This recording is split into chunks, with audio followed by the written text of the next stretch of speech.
Assalamualaikum warahmatullahi wabarakatuh. Bismillah, alhamdulillah, wassalatu wassalamu ala rasulillah wa ala alihi wa ashabihi wa mawalah, amma ba'du.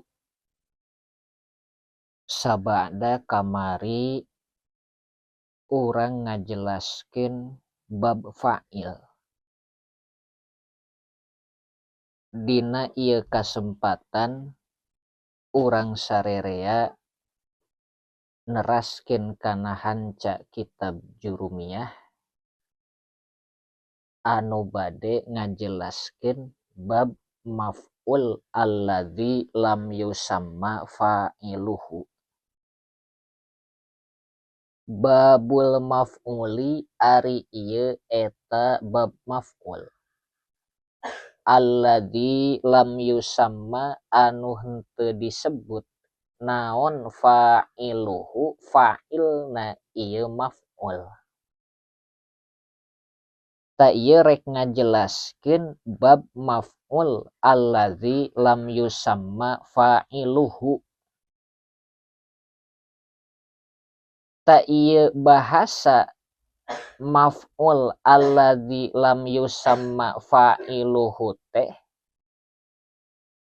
bahasa ulama mutaqaddimin.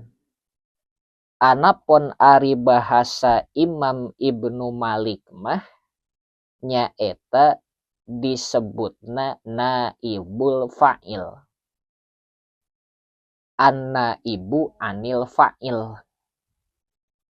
Jadi bab maf'ul alladzi lam yusamma fa'iluhu teh sok dingaranan bab naibul fa'il, gaganti tina fa'il.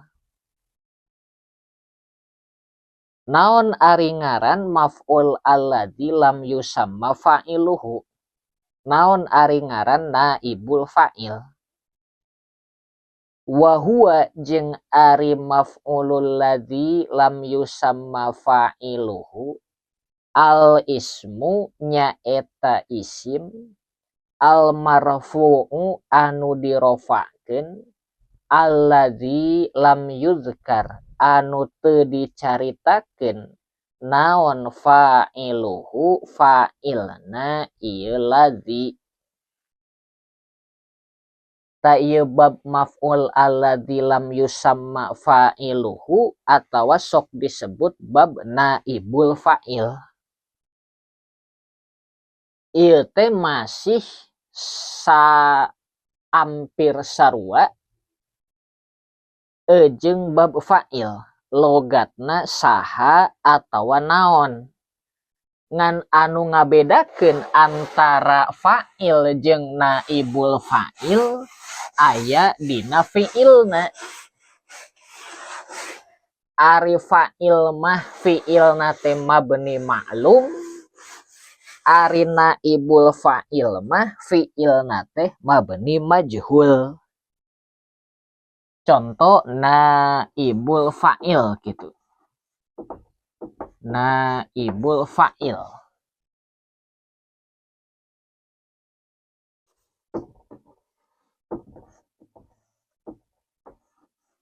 Naibul fa'il. Ari ngaran naibul fa'il teh wa huwa ismul marfu'u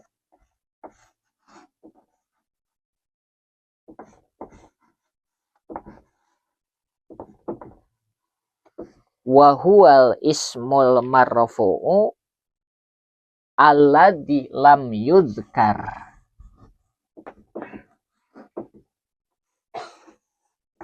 Alladzi lam yuzkar fa'iluhu.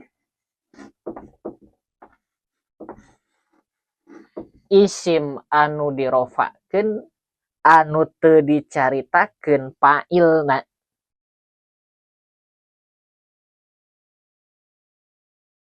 Ieu hukumna naibul fa'il rofa sabab kaasupkeun isim marfu'at.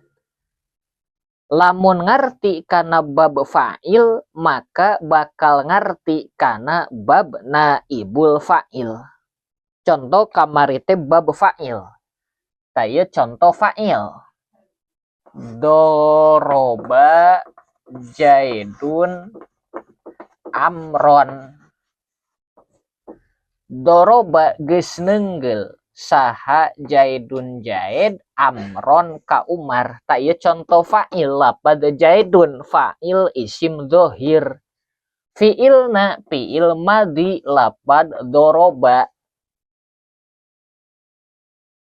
Doroba geus neunggel saha Jaidun Jaid Amron ka Umar. Jaidun anu jadi fa'il. Tah ari naibul fa'il mah nu ngabedakeunna teh fi'ilna. Ta ieu doroba fi'ilna mabni maklum. Ari naibul fa'il mah fi'ilna teh mabni majhul. Lamun ayeuna doroba di mabni majhulkeun, cara ngamabni majhulkeun fi'il madi teh fa in kana mangka lamun bukti naon al fi'lu fi'il madian eta fi'il madi dumma mangka didomahkeun naon awaluhu awalna ieu madi doroba. Tah lamun ieu doroba mabni maklum, lamun rek di mabni majhulkeun domahkeun awal tina fi'il madi du. Wa kusiro jeung dikasrohkeun naon ma huruf qabla akhirihi anu tetep dina samemeh tungtungna ieu fi'il madi. Berarti rona dikasrohkeun duriba. Ari doroba mah neunggel, ari duriba mah diteunggel. Tin beda na fi'il mabni maklum jeung mabni majhul. Lamun dina fi'il madi mah cara ngamabni majhulkeun teh domahkeun huruf anu awal, kasrohkeun huruf samemeh akhir. Teu panjang keneh sabab fi'il teh aya sulasi aya rubai. Ta anu didomahkeun samemeh awal kasrohkeun huruf samemeh akhir teh lamun fi'ilna sulasi. Kenah sorop. Ta bedana dina logat ai mabni majhul mah aya logat diteunggel. Ari mabni maklum mah neunggel. Jadi aya himbauan di jeung eueuh himbauan di.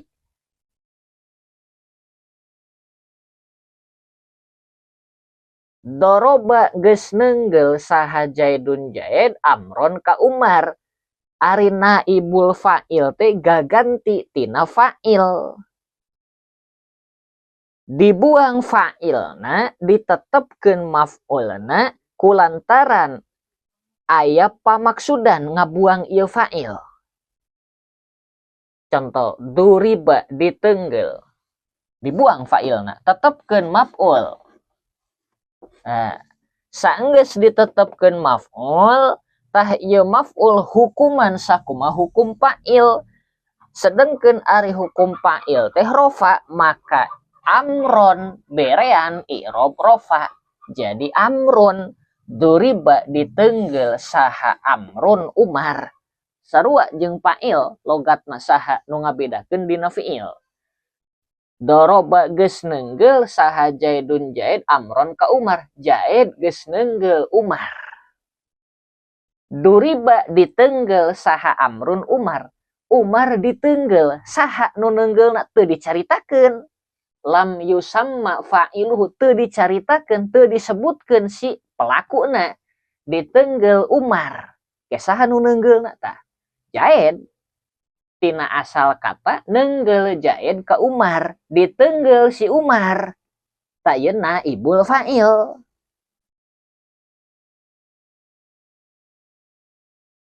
Kapahamnya piraku. Khususna orang Sunda. Piraku tuh bisa bahasa Sunda. Da urang teh ngobrol teh ku bahasa Sunda. Beda jeung keur orang Jawa meureun teu paham oge wajar. Da bahasana bahasa Sunda, ieu urang ngobrolna lain bahasa Jawa. Paham. Kumaha lamun fi'ilna fi'il mudhari? Wa in kana jeung lamun bukti ieu fi'il mudhari'an eta fi'il mudhari dumma mangka didomahkeun naon awaluhu awalna ieu mudhari wa futiha jeung difatahkeun naon ma huruf qabla akhirih dina samemeh tungtung hurufna ieu mudhari. Ari fi'il madi mah domah awal kasroh samemeh akhir seperti contoh duriba domah awal kasroh memeh akhir. Lamun fi'il mudhari mah domah awal fatah memeh akhir. Doroba yadribu taya fi'il mudhari mabni maklum. Yadribu majhulkeun yud domahkeun awal patahkeun huruf memeh akhir yudrobu. Yadribu nenggel saha Bakrun Umar Jaidan ka Jaid. Yadribu keur nenggel saha Bakrun Bakar Jaidan ka Jaid. Tuluy urang moal nyebutkeun si pelakuna, si jalma nu neunggeulna teh moal disebutkeun. Neunggel Bakar ka Jaid, moal disebutkeun si pelakuna, berarti diteunggel si Jaid. Saha nu neunggeulna moal dibejaan. Atawa diteunggel si Jaid, ari nu neunggeulna saha teu dibejakeun sabab geus pada nyaho ieu nu neunggel Jaid si Bakar. Majhulkeun yadribu yudrobu domahkeun awal patahkeun huruf memeh akhir nalika fi'ilna mudhari. Tetepkeun maf'ul bih hukuman sakumaha hukum fa'il yudrobu diteunggel saha Jaidun Jaid. Ta ieu naibul fa'il. Ari naibul fa'il teh kabagi kana dua. Wahuwa jeung ari maf'ul ladzi lam yusamma fa'iluhu ala kismaini eta kabagi kana dua bagian. Zahirin tegesna maf'ul ladzi lam yusamma fa'iluh anu zahir ku isim zahir. Naibul fa'il teh aya nu ku isim zahir, aya naibul fa'il anu ku isim domir. Sakumaha fa'il? Naibul fa'il anu ku isim zahir contoh duriba Jaidun. Sakumaha nu tadi? Duriba diteunggel saha Jaidun Jaid. Nu neunggeulna teu disebutkeun. Sabab geus pada apal nu neunggel Jaid teh si Umar. Umpamana ieu lamun ku fi'il madi domah awal kasroh memeh akhir. Lamun ku mudhari yudrobu Jaidun keur diteunggel saha Jaidun Jaid atawa bakal diteunggel saha Jaidun Jaid. Saha nu rek neunggeulna, saha nu keur neunggeulna? Umar, teu disebutkeun nu neunggeulna. Ta ieu naibul fa'il. Lamun fi'il mudhari domah awal fatah memeh akhir. Lamun fi'il madi domah awal kasroh memeh akhir. Taya contoh anu naibul fa'il ku isim zahir. Tuluy contoh naibul fa'il anu ku isim domir. Wal mudmaru jeung ari naibul fa'il atawa maf'ul ladzi lam yusamma fa'iluh anu ku isim domir nahwu qaulika eta saperti ucapan anjeun duribtu duribna jeung kadituna duribtu diteunggel kuring. Berarti nu jadi naibul fa'ilna teh kuring. Fi'ilna fi'il madi mabni majhul. Duribna diteunggel abdi sadaya. Duribta diteunggel anjeun lalaki. Duribti diteunggel anjeun awewe. Duribtuma diteunggel anjeun duaan. Duribtum diteunggel anjeun lobaan lalaki. Duribtunna diteunggel anjeun awewe lobaan. Duriba diteunggel ieu Jaid sa. Waduribat jeung diteunggel ieu Hindun. Waduriba jeung diteunggel ieu jalma duaan. Waduribu jeung diteunggel ieu lalaki lobaan. Waduribna jeung diteunggel ieu awewe lobaan.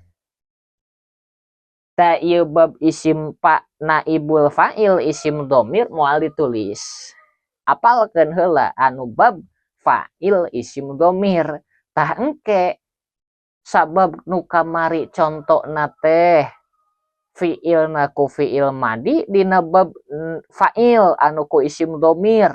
Doroba doroba, dorobu dorobat, dorobata dorobna, dorobata dorobtuma, dorobatum dorobati, dorobtuma, dorobatunna, dorobtu dorobna. Tayeuna anu ku isim dhamir dina naibul fa'il pake patokan domahkeun awal kasrohkeun memeh akhir dina fi'il madi. Berarti duriba duriba, duribu duribat, duribata duribna, duribeta duribtuma, duribetum duribeti, duribtuma, duribetunna, duribetu duribna. Eta fa'il, naibul fa'il isim dhamir. Fi'ilna ku fi'il madi mabni majhul, ciri fi'il madi mabni majhul dhammah awal kasroh memeh akhir. Tangke nu ku fi'il mudhari mah fi'il madi we heula. Oke, lamun geus bisa geus tamat tina jurumiyah tah khususna Mang Iman kakara naik deui kana surah anu rada panjang. Ayeuna mah pengenalan sakitu we heula. Tina nasoro, nasoro nasoro, nasoru, nasorot, nasorota, nasorna, nasorta, nasortuma, nasortum, nasorti, nasortuma, nasortun, nasorotu, nasorna, mabni maklum dina fa'il isim dhamir. Kumaha mabni majhulna? Nalika rek nyieun naibul fa'il isim dhamir, domahkeun awal, kasrohkeun memeh akhir. Nusiro, nusiro, nusiru, nusirot, nusirota, nusirna, nusirta, nusirtuma, nusirtum, nusirti, nusirtuma, nusirtunna, nusirtu, nusirna. Itu tangke bagian babul mubtada wal khobar. Tangke bab i'robna kahade poho deui. Sabab teu ngarti bab i'rob hese ngarti kana bab narkib.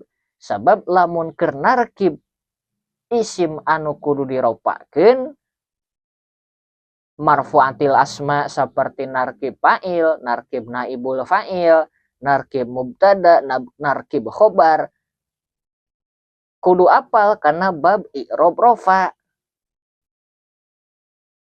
Lamun teu apal kana bab i'rob rofa, teu apal kana ciri rofa saperti ciri rofa teh opat domah wawu alif nun. Tangke anu dicirian rofa ku wawu naon wae tah teu apal kana eta bakal susah ngartina. Pondasi tina ilmu nahwu apal heula kana kalimah aya 3 isim fi'il harap, tuluy apal kana bab i'rob anu opat rofa, nasab, khofad, jajem. Kadituna bagian ngajelaskeun struktur kalimah anu disebutkeun narkib. Aya fa'il, aya mubtada, aya khobar, aya naibul fa'il dina bab rofa. Engke dina bab nasab aya maf'ul bih, aya tamyiz, aya hal. Tangke dina i'rob khofad aya mudhof ilaih, aya majrur. Engke aya isim tabe, naat, atap, taukid, badal. Eta mah bisa asup kana rofa, bisa asup kana nasab, bisa asup kana khofad, tergantung matbu'na anu diturutkeunana, anu dituturkeunana. Ayeuna mah apalkeun we heula man, khususna man. Sakieu heula ulah loba-loba saeutik tapi ngarti. Komo bari katalar mah. Mudah-mudahan sing nepika bisa ngalogat kitab gunul gitu, kitab koneng.